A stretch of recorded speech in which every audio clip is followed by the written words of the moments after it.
آج کی اس ویڈیو میں ہم حضرت سیدہ خاتون جنت فاطمہ الزہرا رضی اللہ تعالی عنہا کا وہ دعوت والا واقعہ سنیں گے کہ جو آپ نے دعوت کی تو اس دعوت میں اللہ پاک نے مہمانوں کے لیے کھانا جنت سے بھیجا تھا، اور اس کے علاوہ اللہ پاک نے کیا کچھ اس دعوت میں عطا فرمایا تھا، یہ ساری روایت ہم سنیں گے اور یہ کہ وہ دعوت کیوں کی گئی تھی۔ تو آپ سے گزارش ہے، اگر آپ چینل پہ نئے ہیں چینل کو سبسکرائب کریں، بیل آئیکن کا بٹن کلک کریں تاکہ ہر آنے والی نئی ویڈیو آپ کو مل سکے۔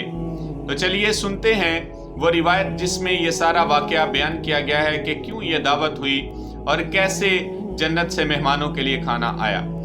تو مکتبۃ المدینہ سے شائع کتاب کرامات صحابہ میں یہ روایت موجود ہے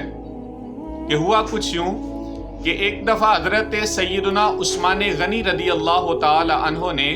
پاک نبی صلی اللہ علیہ وسلم کی دعوت کی۔ تو پیارے نبی صلی اللہ علیہ وسلم جب حضرت سیدنا عثمان غنی کے گھر کی طرف آپ کی دعوت پہ جا رہے تھے تو حضرت عثمان آپ کے پیچھے پیچھے چلنے لگے۔ تو پیارے نبی صلی اللہ علیہ وسلم چل رہے تھے، حضرت عثمان غنی آپ کے قدم گن رہے تھے۔ تو پیارے نبی صلی اللہ علیہ وسلم چلتے ہوئے حضرت عثمان غنی کے گھر جب پہنچے تو جتنے قدم پاک نبی چل کے حضرت عثمان کے گھر پہنچے تو حضرت عثمان غنی رضی اللہ تعالی عنہ نے پاک نبی کی بارگاہ میں عرض کی کہ یا رسول اللہ، میری یہ خواہش ہے کہ جتنے مبارک قدم آپ چل کے میرے گھر پہ دعوت میں تشریف لائے ہیں، میں آپ کے ہر قدم کے بدلے میں ایک ایک غلام آزاد کروں گا۔ اور پھر حضرت عثمان غنی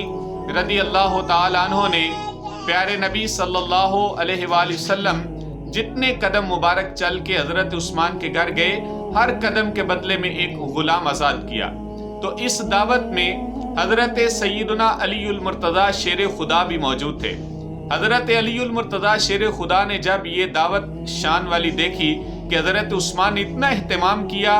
اور پھر آپ کے ہر قدم کے بدلے ایک غلام آزاد کیا، تو آپ کے دل میں بھی یہ چاہت جاگی کہ کیوں نہ میں بھی اسی طرح کی کوئی عالی شان دعوت پاک نبی کی کروں۔ تو حضرت علی المرتضی شیر خدا گھر گئے، آپ نے جا کے بی بی فاطمہ الزہرا سے یہ سارا واقعہ ذکر کیا کہ کس طرح آج عثمان ایک عظیم الشان نبی پاک کی دعوت کی۔ تو آپ نے فرمایا کہ فاطمہ، میرا بھی دل کرتا ہے کہ ہم بھی کوئی اسی طرح کی عالی شان اپنے پیارے نبی کی دعوت اپنے گھر پہ کریں۔ تو قربان جاؤں بی بی فاطمہ نے آپ نے فرمایا کہ پیارے علی ٹھیک ہے، جائیں آپ بھی جا کے پیارے نبی کو اپنے گھر میں دعوت دے دیں۔ کہ آپ نے جب اشتیاق دیکھا حضرت علی کا کہ کس طرح ذوق شوق سے آپ بات کر رہے ہیں، تو آپ نے فرمایا کہ جائیں آپ بھی پیارے نبی سے جا کے اپنے گھر میں آپ کو دعوت دے دیں۔ حضرت علی پاک نبی کی بارگاہ میں گئے اور جا کے پیارے رسول صلی اللہ علیہ وسلم کو دعوت دی اپنے گھر میں۔ تو ادھر بی بی فاطمہ الزہرا رضی اللہ تعالی عنہا کہ جن کی سادگی کا، صبر کا، قناعت کا یہ عالم ہے کہ آپ کے گھر پہ کئی دن تک چولہا نہیں جلتا تھا، اور اس پیارے نبی امام الانبیاء کی بیٹی ہیں کہ جن کے گھر پہ خود بھی باوجود اس کے کہ اللہ کے بعد ہر خزانے کے مالک میرے اور آپ کے آقا ہیں، گھر پہ کئی دن چولہا نہیں جلتا تھا۔ تو پیاری بی بی فاطمہ الزہرا نے ادھر دعوت تو دے دی، لیکن معلوم ہے کہ اتنا کچھ گھر میں موجود نہیں۔ تو بی بی فاطمہ الزہرا تنہائی میں جا کے اپنے رب کے سامنے سجدہ ریز ہوئی اور اللہ کی بارگاہ میں سجدے میں عرض کرتی ہیں کہ اے مولا، تو جانتا ہے کہ تیری بندی کے پاس وہ ساری چیزیں، آسائشیں موجود نہیں جو عثمان کے پاس موجود ہیں۔ میں نے تیرے محبوب کو دعوت تو دے دی ہے، پر مولا میرے پاس ان چیزوں کا اہتمام نہیں، تو پیارے محبوب اور آپ کے ساتھ آنے والوں کے اب کھانے کا انتظام کر دے۔ دعا کر کے آپ نے چولہے پہ ہنڈیاں چڑھا دی۔ اب اللہ پاک کا کرم ہوا کہ اللہ کی طرف سے ان تمام برتنوں میں کھانا بھر دیا گیا۔ اب پیارے نبی صلی اللہ علیہ وسلم اپنے صحابہ کو کافی تعداد میں ساتھ لے کے بی بی فاطمہ کے گھر تشریف لائے۔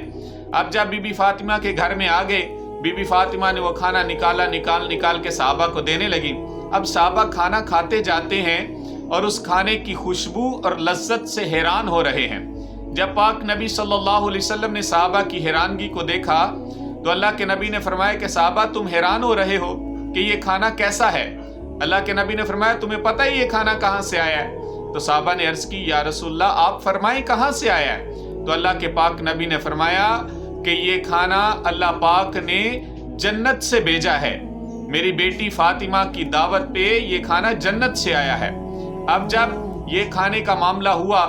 تو علی المرتضیٰ نے یہ بتایا کہ عثمان نے دعوت کے بعد نبی کے ہر قدم کے بدلے میں ایک غلام کو آزاد کیا تھا۔ تو بی بی فاطمہ الزہرا دوبارہ اپنے رب کے سامنے حاضر ہو گئی، اپنے رب کے سامنے حاضر ہو کے عرض کرتی ہیں، مولا تو جانتا ہے کہ میرے پاس اتنے اسباب نہیں، اے مولا تو میرے آقا و مولا، میرے محبوب، میرے والد، ہمارے نبی جو ہمارے گھر پہ تشریف لائے ہیں، تو ہر قدم کے بدلے میں گناہ گاروں کو جہنم سے آزاد فرما دے۔ ابھی آپ دعا سے فارغ ہوئیں کو جبریل امین علیہ السلام پاک نبی کی بارگاہ میں حاضر ہوئے اور پاک نبی کی بارگاہ میں حاضر ہو کے عرض کرتے ہیں، اے پیارے محبوب، اللہ پاک آپ کو یہ خوشخبری دیتا ہے کہ آپ اپنے گھر سے جتنے قدم چل کے علی اور فاطمہ کے گھر پہ دعوت میں آئے ہیں، اللہ پاک آپ کے ہر قدم کے بدلے میں 1000 گناہ گار کو جہنم سے آزاد فرماتا ہے۔ تو بی بی فاطمہ الزہرا وہ باکمال شخصیت ہیں، وہ باکمال ہستی ہیں کہ اللہ کے پاک نبی صلی اللہ علیہ وسلم جن کے خوش ہونے سے خوش ہوتے ہیں، اور جس چیز پہ اللہ کے رسول خوش ہوں اسی چیز پہ اللہ پاک راضی ہوتا ہے۔ تو یہ بات ذہن میں رکھیں، پاک نبی کی پیاری بیٹی، آپ کی اولاد یعنی اہل بیت، ان کی رضا میں اللہ اور اللہ کے رسول کی رضا ہے، لہذا ہمیشہ محبت اور الفت اہل بیت کی اپنے دل میں موجود رکھیں کہ یہ ہمارے ایمان کا حصہ بھی ہے۔ اللہ پاک ہم سب کو اہل بیت سے محبت تا دم زندگی ہمیشہ نصیب فرمائے، اور قیامت کے دن بھی ہمیں اہل بیت کے ساتھ ہمارا حشر فرمائے۔